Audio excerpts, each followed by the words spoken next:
So many people have asked me, what happened? Tell us what happened, please.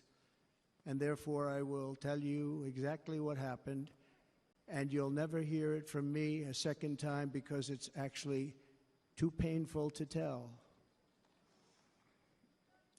It was a warm, beautiful day in the early evening in Butler Township in the great Commonwealth of Pennsylvania.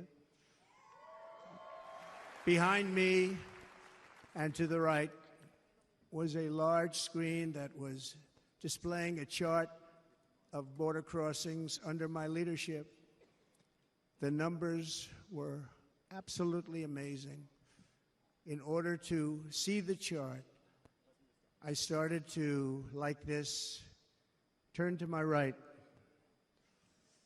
and was ready to begin a little bit further turn, which I'm very lucky I didn't do, when I heard a loud whizzing sound and felt something hit me really, really hard on my right ear.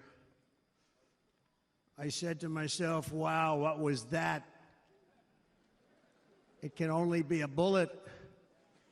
And moved my right hand to my ear, brought it down. My hand was covered with blood, just absolutely blood all over the place.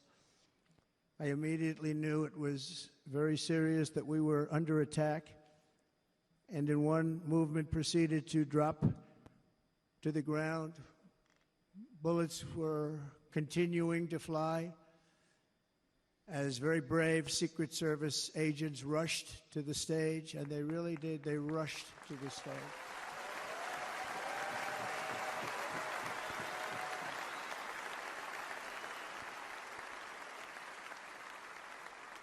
These are great people at great risk, I will tell you, and pounced on top of me so that I would be protected. There was blood pouring everywhere, and yet, in a certain way, I felt very safe because I had God on my side. I felt that. I'm not supposed to be here tonight. Not supposed to be here.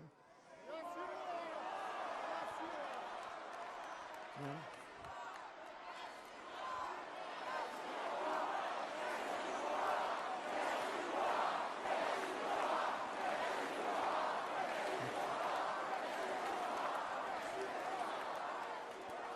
Thank you. But I'm not. And I'll tell you, I stand before you in this arena only by the grace of Almighty God.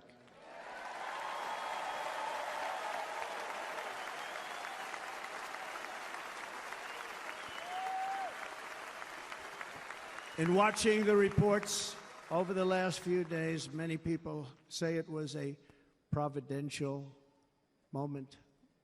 Probably was. When I rose surrounded by Secret Service, the crowd was confused because they thought I was dead, and there was great, great sorrow. I could see that on their faces as I looked out. They didn't know I was looking out. They thought it was over. But I could see it, and I wanted to do something to let them know I was okay. I raised my right arm, looked at the thousands and thousands of people that were breathlessly waiting, and started shouting, "Fight, fight, fight."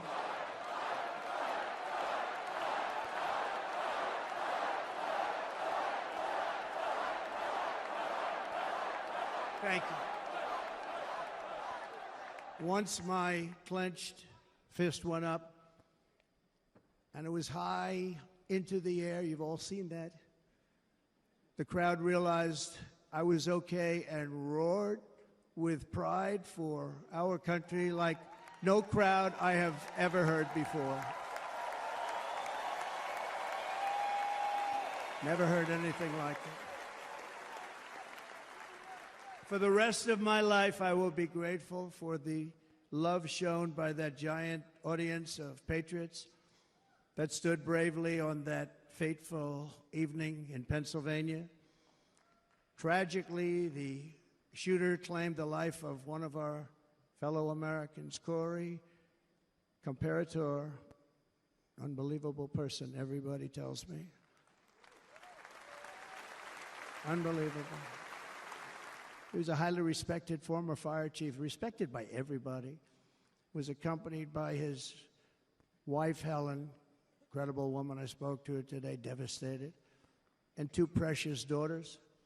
He lost his life selflessly, acting as a human shield to protect them from flying bullets. He went right over the top of them and was hit. What a fine man he was.